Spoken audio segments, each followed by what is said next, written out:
Okay, folks, welcome to a new edition of the Lads Football Banter. Used to be 5 minute football, but we used to talk for longer than 5 minutes. So, what was the point? So, I'm joined by a football expert and a man who knows absolutely everything there is about football, Brendan McGirr. How are you, Brendan? I'm very well, Liam. Think moving on. Do you know what I mean? Just getting there. It's been a bit of a roller coaster the last few weeks, so I've lost touch a little bit with the football, understandably. But I've had a little look at it the weekend, getting back into it. It's exciting, Liam, isn't it? Yeah, it's very exciting. Yeah, of course, for people who don't know, obviously, Brendan is the best mate of Dave Courtney, who recently passed away. So he's had a lot to deal with, but now we're been a little bit of time, so we can get back on the case, can't we? Well, I'm really hoping, and I said it right at the start of the season. If you remember, I had a feeling Arsenal were going to nick it this year, Mhm. and I'm still going to stand by that. And Dave was an Arsenal fan. Yes. So I do think if there's any magic in the world, I'd love to see Arsenal win the title for him this year. Because I Um, mean, there was this mythological thing that he was a mad Charlton fan, wasn't he? well, do you know, he was genuinely a Charlton fan because of me, because he loved me and he did like going to Charlton. The people at Charlton are lovely people. He enjoyed it over there. He always had plenty of banter, and he did. Even when I was there on Saturday, everyone said how much they miss him, and he was always welcome with open arms. And he did like going to Charlton, but his heart, as a football supporter, you can only support one club from your heart, and his team was Arsenal. You know Yeah. what I mean? But which is really not a bad thing because they were formerly known as Woolwich Arsenal, and we do live in Plumstead and Woolwich area, so it Yeah, was a that's local right. team anyway. See, you know your history, and of course he spent his last day at Charlton, and they treated him fantastically, didn't they? And terrific people at Charlton, really, really good hospitality. We had a lovely day. So yes, but life goes on now. Dave don't want us to dwell on it. He would have wanted us to move on and enjoy life. He had an action-packed life and enjoyed it, and we got to carry on doing the same now. Absolutely. So, God bless Dave, but we're on to the football now. How are you seeing it sort of pan out? I mean, who's at the top now? We've got Liverpool at the top. I'm wondering Liverpool at about the top. Liverpool. Yeah. Well, Liverpool have got a tough game. They've got Man United the weekend, didn't they? You're hoping Man United lose it, I bet, aren't you, to get the manager out. I think my forecast is about 7-0 on that one. But I it's think, one of them, you could end up seeing Man United could go and win that 2-1 or something. It's a freaky old season. There's strange yeah. results every week. So No it matter wouldn't how surprise me. freaky it is, it ain't going to happen. Because everybody was said, oh, they lost 3-0 to Bournemouth. Dreadful performance. Dreadful, dreadful. That should have been enough to get rid of the manager. Right. And they said, but they'll probably come back and smash Bayern and all that. And they didn't because they're just not very good. They don't have the They're players. not. So, But, well, in reality, Man United aren't a top four club, are they, anymore? no, it's over. And I have to say, folks, this isn't just I told you so and this and the other. I have not liked the manager since he arrived. I didn't like the way he dealt with Ronaldo. It seemed to me that he couldn't deal with big top class players. I think he's out of his league. The other thing, I don't know about if you think this, Brendan, he's so boring. He is boring. He hasn't got much charisma. Even his interviews and that, there's no real charisma. I find him a little bit. For Man United, need a manager with they need a manager with a bit of pizzazz, don't they? Do you know what I mean? They Yeah, need I mean, some. That one of everybody. the biggest clubs in the world should have a proper, exciting manager. Yeah, I mean, you look at all the people over the years, the Jose Mourinho's, the Ron Atkinsons, even going back to your Tommy Doherty's and people like that, big personalities because they knew they had to deal with big players. And now you've got this guy. I mean, would you be enthused to run out on the pitch, Brendan, after he'd done a team talk with you? If you'd woke up ready for the game, you would, yeah. So, what's your prediction for that match? Do you think Liverpool are going to stuff them, aren't they? Well, I mean, you say that, but it is a strange season, Liam, and it wouldn't shock me if United got a result because all of these teams, the Man Cities, the Arsenals, the Liverpool, they're all dropping points, and it's keeping the race really close. Do you know what I mean? So, Well, he won. I He mean, won Manager of Liverpool, the Month, didn't he? He won Manager of the Month. yeah, I mean, Liverpool would be odds-on favourites for that game on Saturday. But like I said, I would not be surprised if it ground out a draw or even Man United nicked it. Probably against the run of play, but it's just a strange season. Do you know what I mean? Well, you heard it here, folks. We got a complete, difference of opinion here. I'm going for between 5 and 7-0 defeat. Brendan thinks they might nick it. I'm saying they could definitely get a draw, Liam. They could definitely get a draw. Well, my God, I bet you get some good money on that. I mean, I think Arsenal have got a tough game. I think they got Brighton, didn't they? Yeah, let's have a little look. I think, yes, that's it. Arsenal against Brighton. But you never know with Brighton. You never know which Brighton's going to turn up. That's a tough game. That is a very tough game, Brighton. That's you can't take that for granted. I mean, Man City, I think they've got an easy game the weekend, if there's any easy games. But I think out of the top two or three, they've probably got the easiest game of day, Man City. Yeah, City they got Palace at home, so well, in fairness to Palace, that ain't an easy game either. Roy Hodgson's doing a good job there, isn't he? Do you know what I mean? So I thought he would have retired by now, but God bless him, he's still there and all of that. He loves it though, doesn't he? If you love it, and let's be fair, he's doing well with Palace, considering. Do you know what I mean? Yeah. What did you think of him as an England manager? I think he was just a little bit.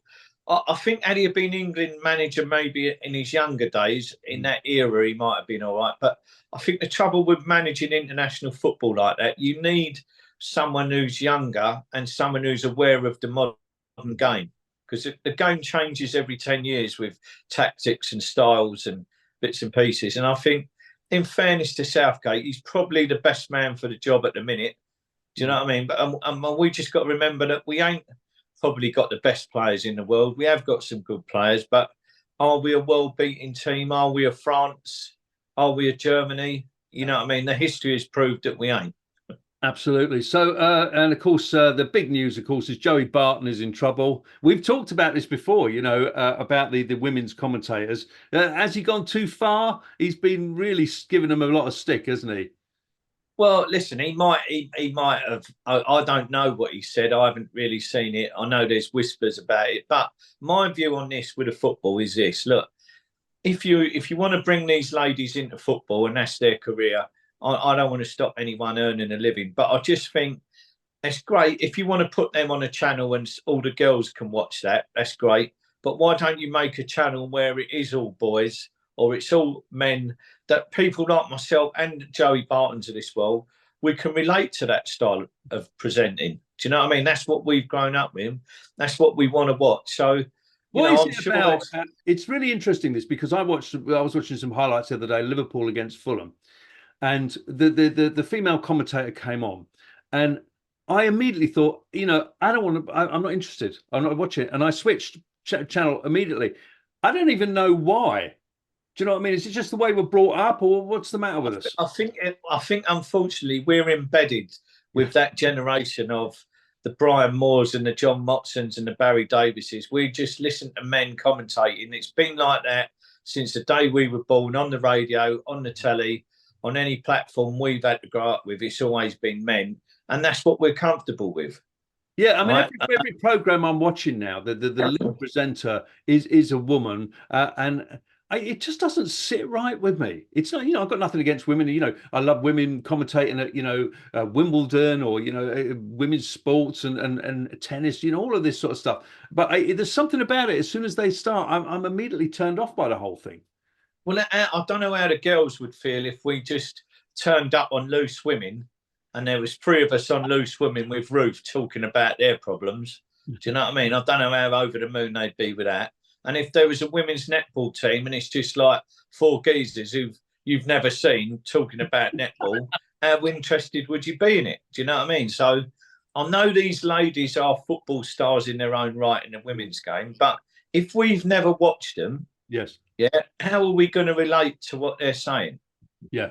Yeah. Are we just old dinosaurs, Brendan? We are old dinosaurs, but we should have our place at the table where, why don't they just they've got so much technology now, why don't they just stream a men's football channel, and if you want to watch it with ladies being presented, I'm sure at one point they will have a channel that only gay people watch or trans people watch. Do you know what I mean?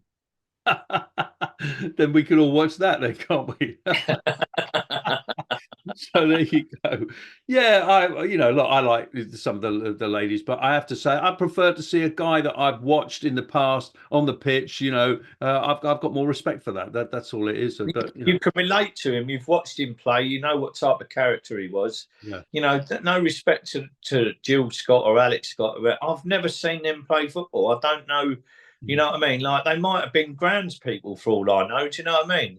One of them might have been a ball girl. I don't know, but I'm not knocking them. But I've just never seen them play. So I just want you to let me look at a geezer who's played football and listen to what he's got to say.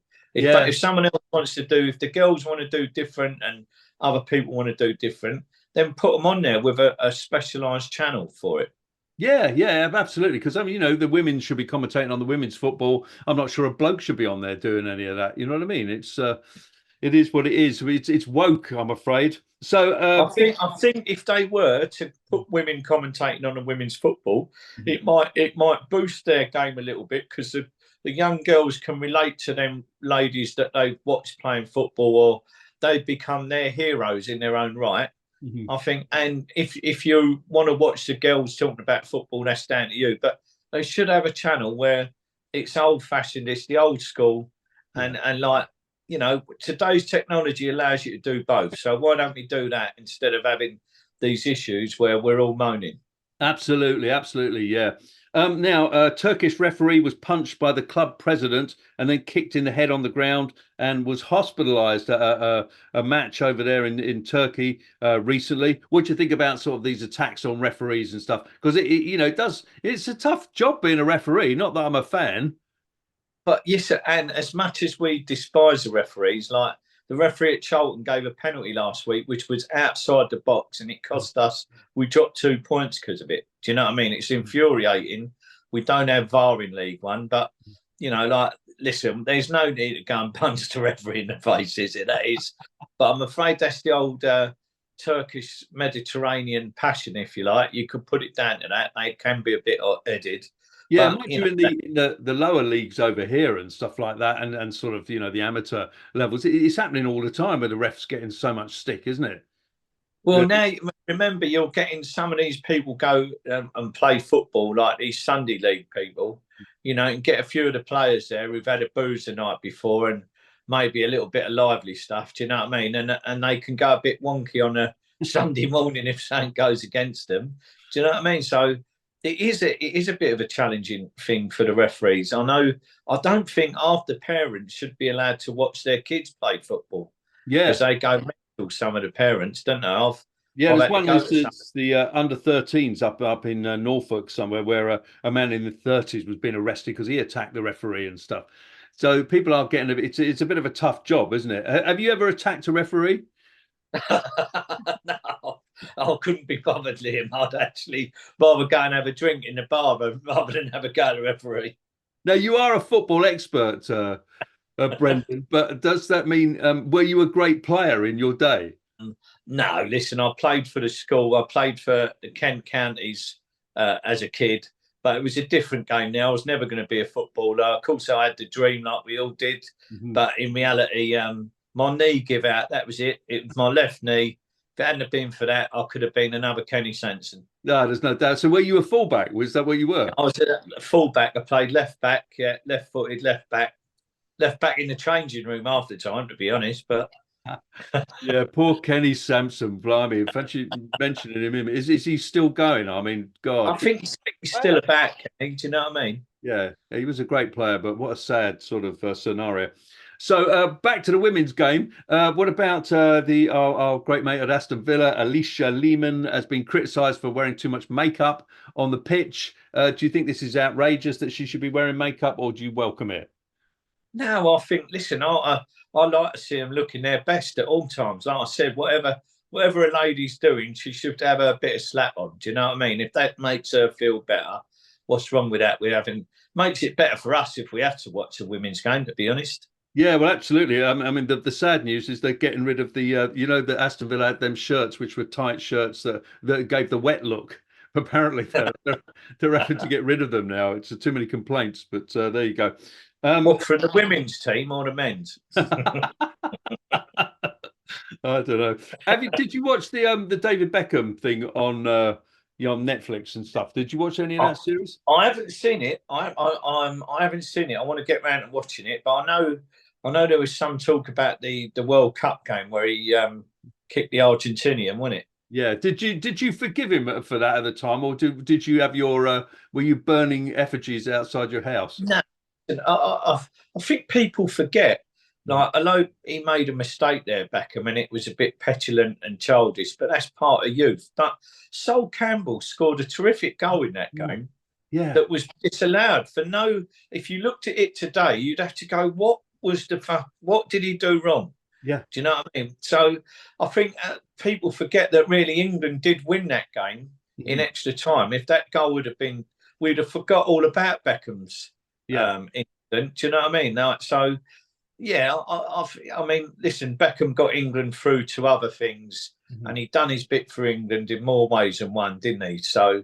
Do you know what I mean? Why are we so unlucky? Like, I mean, are we unlucky, or do we bring our own downfall like that? You just know that they're going to disallow Sol Campbell's goal. You know that someone's going to do something wrong, or Frank Lampard, they're going to disallow the goal even though it's 2 foot over the line. I don't know any other international team. If you go back over the years, you've got Frank Lampard's goal, you've got Gareth Southgate missing a penalty. Yeah. You've got Harry Kane missing a penalty at the last one. Yeah. You know what I mean? So we do seem to just flounder with either a bit of luck or, like the David Beckham incident. Maradona. What was it? Maradona. Yeah. Do you know what I mean? So we do seem to have a bogey thing on us for incidents like that. And like I said, it can be a bit unfair on some of the players, like to have to carry that for years afterwards. Do you know what I mean? Yeah, you've got it forever. So almost running out of time, folks, for the lads football this week. Transgenders in football, you've got a word to say that apparently there's a transgender who's suing one of the lower league teams out there because not being in the team and stuff like that. And I suppose it's a good crosser. Is he a good crosser of a ball? There's no point in being serious on this show, is there, folks? So we probably my view on the transgender thing right now. I think that the transgender people are going to struggle to integrate into the men's game or the women's game, whichever way they're crossing over.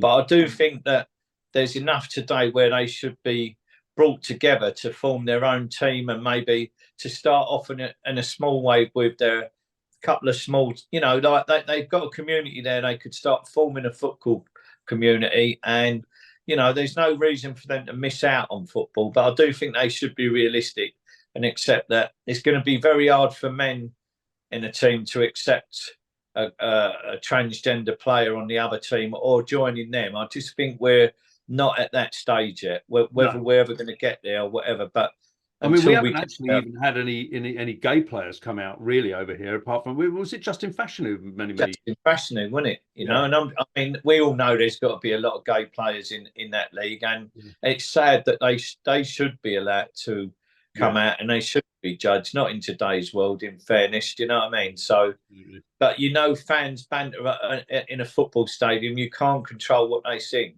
No, you can't.